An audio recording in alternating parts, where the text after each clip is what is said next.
예, 김희곤 원장님. 예, 예, 사실은 어르신 사기 사건이나 피싱은 그분들에게 여쭤보면 깊은 자괴감, 비참함, 우울감으로 이어진다고 합니다. 동의하시죠? 예, 네, 그렇기 때문에 우리가 최선을 다해서 예방해야 된다고 생각합니다. 예, 그렇습니다. 아시겠지만 지난 2월 발생한 홈페이지 도용 사건이 있지 않았습니까, 원장님? 있었습니다. 예, 한국노인인력개발원과 유사한 사이트가 개설이 되었는데 PPT를 보시면 이제 정부 로고라든가 보건복지부 명의, 인력개발원 홈페이지 직원들의 사진까지 다 이제 도용이 되고, 그리고 매월 60만 원 받을 수 있다며 조합원들 가입을 유도하고 조합비를 챙기려고 했습니다. 물론 개인정보 도용도 가능했었고요. 1차 도용이 2월 20일, 2차 도용이 2월 27일 날 일주일 사이로 똑같은 상황이 발생을 했습니다. 왜 이런 일이 발생했다고 생각하십니까? 아마 그걸 통해서 금전적인 이득을 취하려고 노력을 한 거. 예, 저도 그렇게 생각합니다, 예. 원장님. 네, 개발원이 조금 더 적극적이었으면 좋지 않았을까라는 생각을 합니다. 2월 20일 날도 이제 금융감독원에서 1차 도용을 발견해서 사이트 차단을 했고 그 이후에 개발원으로 통보한 것으로 알고 있습니다. 근데 그 이후에 내부 공유는 했지만 사실 후속 조치가 없었던 것으로 저는 파악을 했습니다. 원장님, 1차 도용 이후에 혹시 보건복지부에 보고하시거나 수사 의뢰, 피해 예방 조치 이런 것들을 하지 않았다고 저는 들었는데 이게 맞습니까? 아니요, 저희들이 그 사건이 일어나고 나서 바로 보건복지부에는 보고를 드렸고요. 예. 저희가 알기로는 보건복지부엔 즉시 이제는 보고가 안 됐고, PPT를 봐주십시오. 노인인력개발원은 보건복지부 소관 기관입니다. 그래서 1차 도용이 발생했을 때, 2차 도용 때는 하루 뒤늦게 이제는 보고를 하셨는데, 첫 번째 때는 보고가 안 된 것으로 알고 있습니다. 그래서 보건복지부 사이버안전센터 운영 규정에 따라서 제4조에 따라서 관제 대상 기관이기도 하고 제19조에 따르면 사이버 피해 인지 즉시 피해를 최소화하기 위한 초동 조치를 해야 되고 또 그 결과를 사이버 안전센터에 바로 보고해야 되는 것으로 알고 있습니다. 근데 조치가 없었습니다.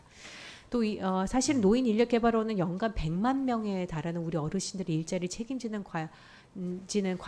책임지고 관리하는 정부 기관으로서 홈페이지 도용은 단순한 사건은 아니라고 생각합니다. 이게 아까 말씀드렸듯이 피싱이나 사기로 이어질 수 있고 금융 범죄로 이어질 수 있기 때문에 굉장히 심각한 상황이고 범죄라고 생각하는데 어떻게 생각하십니까, 원장님?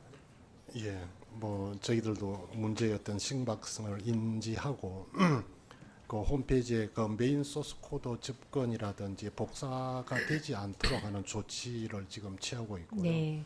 그다음에 유입량이 많을 경우에는 예. 접근 시도에 대한 차단을 시도하고 있습니다. 예. 그러니까 이게 1차 도용 이후 2차 도용이 일주일 후에 났습니다. 아마 1차 도용 때 어떠한 후속 조치가 없었기 때문이지 아닐까라는 생각을 합니다. 2차 도용 때도 27일 날 도용이 금융감독원에서 금감원에서 이제 통보를 받았는데 그때도 즉시 보고가 안 됐습니다. 28일 날 보고가 됐고 보고가 되자마자 복지부는 6시간 만에 그걸 차단했습니다. 그러니까 즉각적인 보고 시스템이 반드시 작동해야 된다는 말씀을 드리고 싶고요.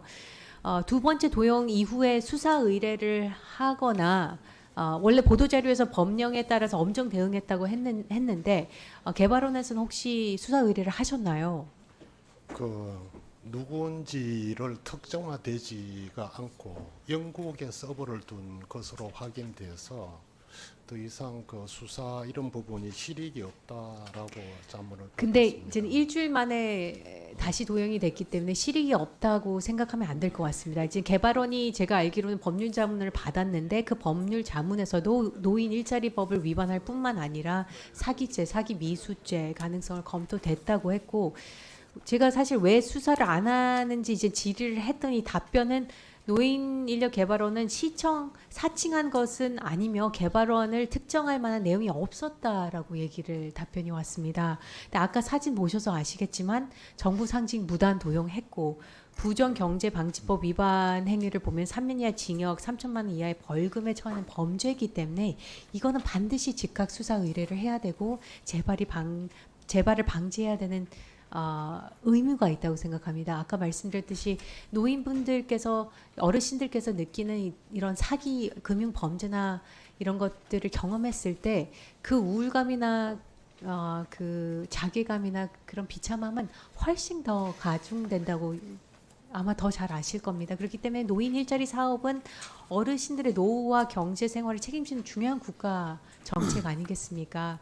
일하고자 하는 우리 어르신들을 대상으로 한 사기 범죄, 그것도 정부 기관을 사칭한 이런 범죄 행위를 가볍게 여기면 안 될 거라는 생각이 들고 즉각 수사 의뢰에 대한 계획을 반드시 마련해 주셔야 될 것 같고 그거를 의원실에 보고해 주시기를 부탁드리고 보안 침해 사례 대응을 위한 시스템 개선 방안도 좀 마련해 주시기를 부탁드립니다. 어떻게 생각하십니까? 예, 의원님 지적대로 그렇게 하도록 하겠습니다. 아까 제가 확인 못한 부분은 1차, 2차 구분하지 못하고 1차 때는 보건복지부에 제대로 보고가 안 된 걸로 자료상에 나타나고 있습니다.